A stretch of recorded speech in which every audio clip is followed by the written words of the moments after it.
하나님에 대한 섬김과 사랑, 용서, 모두 하나님께 돌려드리는 것뿐. 고린도전서 12, 4-7 RKSV. 은사는 여러 가지지만 그것을 주시는 분은 같은 성령이십니다. 섬기는 일은 여러 가지지만 섬김을 받으시는 분은 같은 주님이십니다. 일의 성과는 여러 가지지만 모든 사람에게서 모든 일을 하시는 분은 같은 하나님이십니다. 각 사람에게 성령을 나타내 주시는 것은 공동 이익을 위한 것입니다.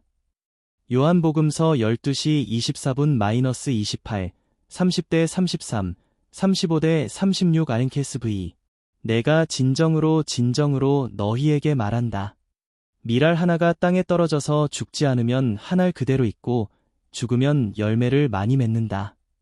자기의 목숨을 사랑하는 사람은 잃을 것이요 이 세상에서 자기의 목숨을 미워하는 사람은 영생에 이르도록 그 목숨을 보존할 것이다.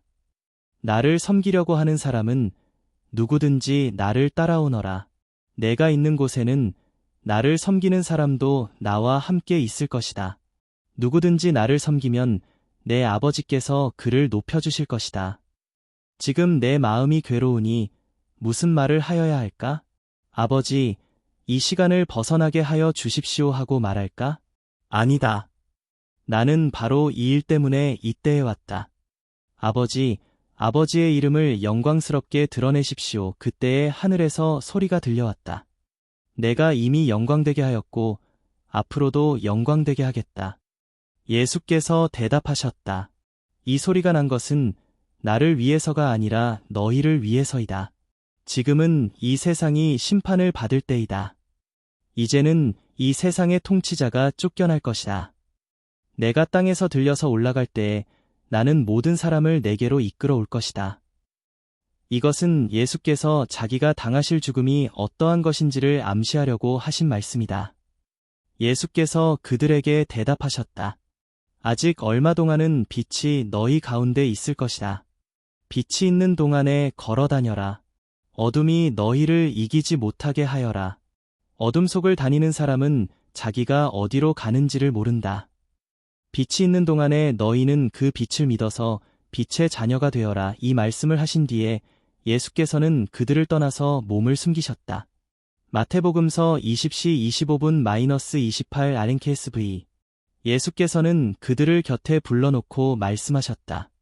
너희가 아는 대로 이방 민족들의 통치자들은 백성을 마구 내리누르고 고관들은 백성에게 세도를 부린다. 그러나 너희끼리는 그렇게 해서는 안 된다. 너희 가운데서 위대하게 되고자 하는 사람은 누구든지 너희를 섬기는 사람이 되어야 하고 너희 가운데서 으뜸이 되고자 하는 사람은 너희의 종이 되어야 한다. 인자는 섬김을 받으러 온 것이 아니라 섬기러 왔으며 많은 사람을 위하여 자기 목숨을 몸값으로 치러주려고 왔다. 누가복음서 5시 31분-32 RKSV. 예수께서 그들에게 대답하셨다. 건강한 사람에게는 의사가 필요하지 않으나 병든 사람에게는 필요하다. 나는 의인을 부르러 온 것이 아니라 죄인을 불러서 회개시키러 왔다. 마태복음서 9시 11분-13 RKSV. 바리새파 사람들이 이것을 보고 예수의 제자들에게 말하였다. 어찌하여 당신네 선생은 세리와 죄인과 어울려서 음식을 드시오? 예수께서 그 말을 들으시고서 말씀하셨다. 건강한 사람에게는 의사가 필요하지 않으나 병든 사람에게는 필요하다. 너희는 가서 내가 바라는 것은 자비요 희생제물이 아니라 하신 말씀이 무슨 뜻인지 배워라. 나는 의인을 부르러 온 것이 아니라 죄인을 부르러 왔다. 고린도전서 4, 7-21 RKSV. 누가 그대를 별다르게 보아줍니까? 그대가 가지고 있는 것 가운데서 받아서 가지지 않은 것이 무엇이 있습니까? 모두가 받은 것이라면 왜 받지 않은 것처럼 자랑합니까? 여러분은 벌써 배가 불렀습니다. 벌써 부자가 되었습니다. 우리를 제쳐놓고 왕이나 된 듯이 행세하였습니다. 여러분이 진정 왕처럼 되었으면 좋겠습니다. 그렇게 하여 우리도 여러분과 함께 왕노릇하게 되면 좋겠습니다. 내가 생각하기에 하나님께서는 사도들인 우리를 마치 사형수처럼 세상에서 가장 보잘것없는 사람들로 내놓으셨습니다. 우리는 세계와 천사들과 사람들에게 구경거리가 된 것입니다. 우리는 그리스도 때문에 어리석은 사람이 되었지만 여러분은 그리스도 안에서 지혜 있는 사람이 되었습니다. 우리는 약하나 여러분은 강합니다. 여러분은 영광을 누리고 있으나 우리는 천대를 받고 있습니다. 우리는 바로 이 시각까지도 줄이고 목마르고 헐벗고 얻어맞고 정처 없이 떠돌아다닙니다. 우리는 우리 손으로 일을 하면서 고된 노동을 합니다. 우리는 욕을 먹으면 도리어 축복하여 주고 박해를 받으면 참고 비방을 받으면 좋은 말로 응답합니다. 우리는 이 세상의 쓰레기처럼 되고 이제까지 만물의 찌꺼기처럼 되었습니다. 내가 이런 말을 쓰는 것은 여러분을 부끄럽게 하려는 것이 아니라 나의 사랑하는 자녀들같이 훈계하려는 것입니다. 그리스도 안에서 여러분에게는 1만 명의 스승이 있을지 몰라도 아버지는 여럿이 있을 수 없습니다. 그리스도 예수 안에서 복음으로 내가 여러분을 낳았습니다. 그러므로 나는 여러분에게 권합니다. 여러분은 나를 본받는 사람이 되십시오. 이 일 때문에 나는 디모데를 여러분에게 보냈습니다. 그는 주님 안에서 얻은 나의 사랑하는 신실한 아들입니다. 그는 그리스도 예수 안에서 행하는 나의 생활 방식을 여러분에게 되새겨 줄 것입니다. 어디에서나 모든 교회에서 내가 가르치는 그대로 말입니다. 그런데 여러분 가운데는 내가 여러분에게로 가지 못하리라고 생각하여 교만해진 사람이 덜어 있습니다. 주님께서 허락하시면 내가 속히 여러분에게로 가서 그 교만해진 사람들의 말이 아니라 능력을 알아보겠습니다. 하나님 나라는 말에 있지 아니하고 능력에 있습니다. 여러분은 무엇을 원합니까?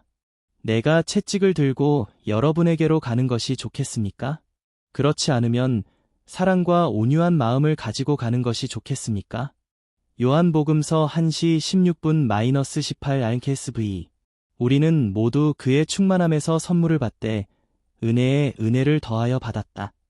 율법은 모세를 통하여 받았고 은혜와 진리는 예수 그리스도로 말미암아 생겨났다. 일찍이 하나님을 본 사람은 아무도 없다. 아버지의 품속에 계신 외아들이신 하나님께서 하나님을 알려주셨다. 에베소서 2, 1-22 RKSV. 여러분도 전에는 허물과 죄로 죽었던 사람들입니다.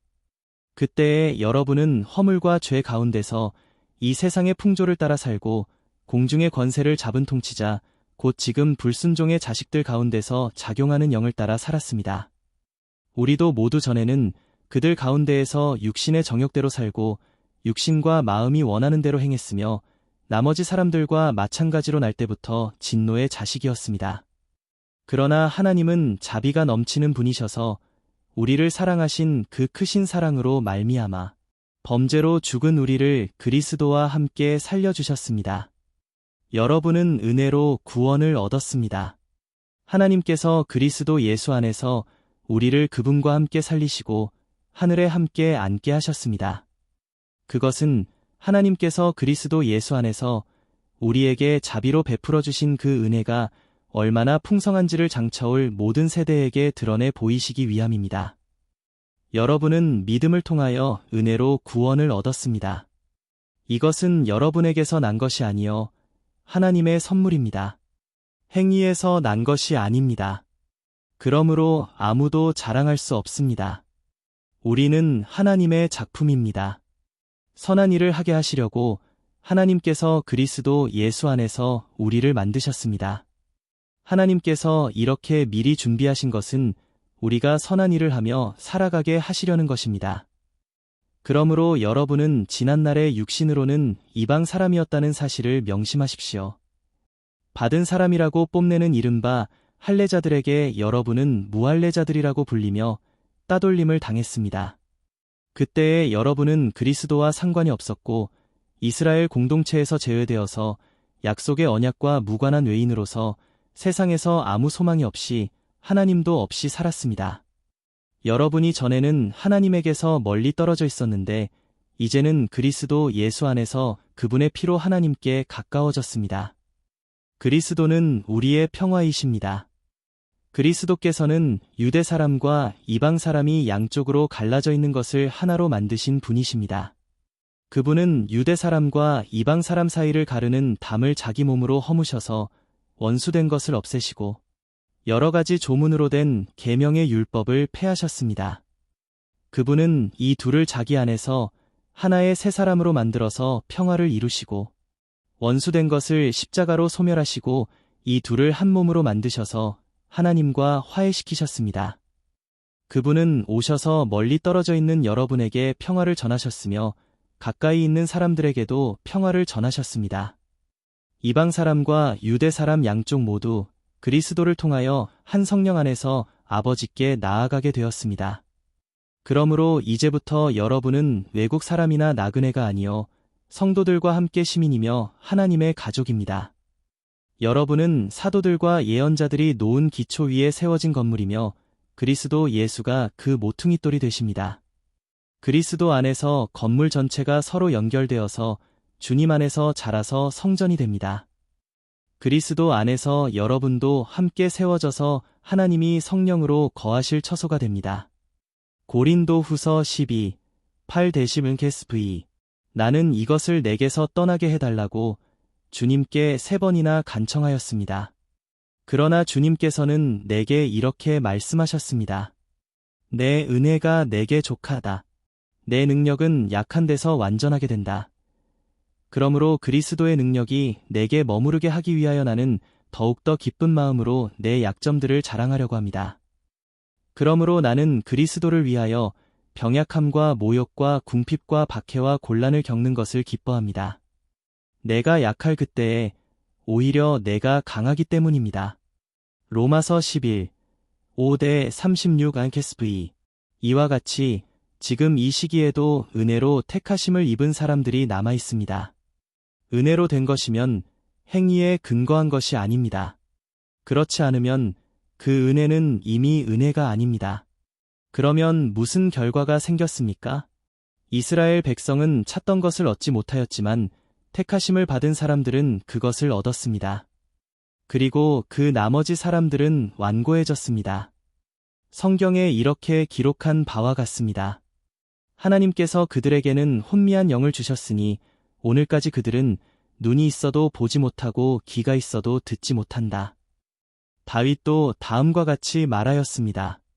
그들의 밥상이 그들에게 올무가 되고 덫이 되게 하여 주십시오. 그들이 걸려 넘어지고 보복을 받게 하여 주십시오. 그들의 눈이 어두워져서 보지 못하게 되도록 하여 주십시오. 그들의 등이 언제나 굽어있게 하여 주십시오. 그러면 내가 묻습니다. 이스라엘이 걸려 넘어져서 완전히 쓰러져 망하게끔 되었습니까? 그럴 수 없습니다. 그들의 허물 때문에 구원이 이방 사람에게 이르렀는데 이것은 이스라엘에게 질투하는 마음이 일어나게 하려는 것입니다. 이스라엘의 허물이 세상의 부요함이 되고 이스라엘의 실패가 이방 사람의 부요함이 되었다면 이스라엘 전체가 바로 설 때에는 그 복이 얼마나 더 엄청나겠습니까? 이제 나는 이방 사람인 여러분에게 말합니다. 내가 이방 사람에게 보내심을 받은 사도이니만큼 나는 내 직분을 영광스럽게 생각합니다. 나는 아무쪼록 내 동족에게 질투심을 일으켜서 그 가운데서 몇 사람만이라도 구원하고 싶습니다. 하나님께서 그들을 버리심이 세상과의 화해를 이루는 것이라면 그들을 받아들이심은 죽은 사람들 가운데서 살아나는 삶을 주심이 아니고 무엇이겠습니까? 만물로 바치는 빵 반죽 덩이가 거룩하면 남은 온덩이도 그러하고 뿌리가 거룩하면 가지도 그러합니다. 그런데 참올리브 나무 가지들 가운데서 얼마를 잘라내시고서 그 자리에다 돌올리브 나무인 그대를 접붙여 주셨기 때문에 그대가 참올리브 나무의 뿌리에서 올라오는 양분을 함께 받게 된 것이면 그대는 본래의 가지들을 향하여 우쭐대지 말아야 합니다. 비록 그대가 우쭐댈지라도 그대가 뿌리를 지탱하는 것이 아니라 뿌리가 그대를 지탱한다는 것을 명심해야 합니다. 그러므로 본래의 가지가 잘려나간 것은 그 자리에 내가 접붙임을 받게 하시려는 것이었다 하고 그대는 말해야 할 것입니다. 옳습니다. 그 가지들이 잘린 것은 믿지 않은 탓이고 그대가 그 자리에 붙어 있는 것은 믿었기 때문입니다. 그러니 교만한 마음을 품지 말고 도리어 두려워하십시오. 하나님께서 본래의 가지들을 아끼지 않으셨으니 젖붙은 가지도 아끼지 않으실 것입니다. 그러므로 하나님의 인자하심과 준엄하심을 생각해 보십시오. 하나님은 넘어진 사람들에게는 준엄하십니다. 그러나 그대가 하나님의 인자하심에 머물러 있으면 하나님이 그대에게 인자하게 대하실 것입니다. 그렇지 않으면 그대도 잘릴 것입니다. 그러나 믿지 않았던 탓으로 잘려나갔던 가지들이 믿게 되면 그 가지들도 젖붙임을 받게 될 것입니다. 하나님께서는 그들을 다시 젖붙이실 수 있습니다. 그대가 본래의 돌올리브 나무에서 잘려서 그 본성을 거슬러 참올리브 나무에 젖붙임을 받았다면 본래 붙어 있던 이 가지들이 제 나무에 다시 젖붙임을 받는 것이야 얼마나 더 쉬운 일이겠습니까? 형제자매 여러분, 나는 여러분이 이 신비한 비밀을 알기를 바랍니다. 그것은 여러분이 스스로 현명하다고 생각하는 일이 없게 하려는 것입니다. 그 비밀은 이러합니다. 이방 사람의 수가 다 찰 때까지 이스라엘 사람들 가운데서 일부가 완고해진 대로 있으리라는 것과 온 이스라엘이 구원을 받게 되리라는 것입니다. 그것은 성경에 이렇게 기록되어 있는 바와 같습니다. 구원하시는 분이 시온에서 오실 것이니 야곱에게서 경건하지 못함을 제거하실 것이다. 이것은 그들과 나 사이의 언약이니 내가 그들의 죄를 없앨 때에 이루어질 것이다. 복음의 관점에서 판단하면 이스라엘 사람들은 여러분이 잘 되라고 하나님의 원수가 되었지만 택하심을 받았다는 관점에서 판단하면 그들은 조상 덕분에 하나님의 사랑을 받는 사람들입니다. 하나님께서 주시는 고마운 선물과 부르심은 철회되지 않습니다. 전에 하나님께 순종하지 않던 여러분이 이제 이스라엘 사람의 불순종 때문에 하나님의 자비를 입게 되었습니다. 이와 같이 지금은 순종하지 않고 있는 이스라엘 사람들도 여러분이 받은 그 자비를 보고 회개하여 마침내는 자비하심을 입게 될 것입니다. 하나님께서 모든 사람을 순종하지 않는 상태에 가두신 것은 그들에게 자비를 베푸시려는 것입니다. 하나님의 부유하심은 어찌 그리 크십니까? 하나님의 지혜와 지식은 어찌 그리 깊고 깊으십니까? 그 어느 누가 하나님의 판단을 헤아려 알 수 있으며 그 어느 누가 하나님의 길을 더듬어 찾아낼 수 있겠습니까? 34. 누가 주님의 마음을 알았으며 누가 주님의 조언자가 되었습니까? 누가 먼저 무엇을 드렸기에 주님의 답례를 바라겠습니까? 만물이 그에게서 나고 그로 말미암아 있고 그를 위하여 있습니다. 그에게 영광이 세세에 있기를 빕니다. 아멘. 고린도전서 15, 3대 11 RKSV. 나도 전해 받은 중요한 것을 여러분에게 전해드렸습니다. 그것은 곧 그리스도께서 성경대로 우리 죄를 위하여 죽으셨다는 것과 무덤에 묻히셨다는 것과 성경대로 사흔날에 살아나셨다는 것과 게바에게 나타나시고 다음에 12 제자에게 나타나셨다고 하는 것입니다. 그 후에 그리스도께서는 한 번에 500명이 넘는 형제자매들에게 나타나셨는데 그 가운데 덜어는 세상을 떠났지만 대다수는 지금도 살아 있습니다. 다음에 야고보에게 나타나시고 그 다음에 모든 사도들에게 나타나셨습니다. 그런데 맨 나중에 다리 차지 못하여 난 자와 같은 나에게도 나타나셨습니다. 나는 사도들 가운데서 가장 작은 사도입니다. 나는 사도라고 불릴 만한 자격도 없습니다. 그것은 내가 하나님의 교회를 박해했기 때문입니다. 그러나 나는 하나님의 은혜로 오늘의 내가 되었습니다. 나에게 베풀어 주신 하나님의 은혜는 헛되지 않았습니다. 나는 사도들 가운데 어느 누구보다도 더 열심히 일하였습니다. 그러나 이렇게 한 것은 내가 아니라 나와 함께 하신 하나님의 은혜입니다. 그러므로 나나 그들이나 할 것 없이 우리는 이렇게 전파하고 있으며 여러분은 이렇게 믿었습니다.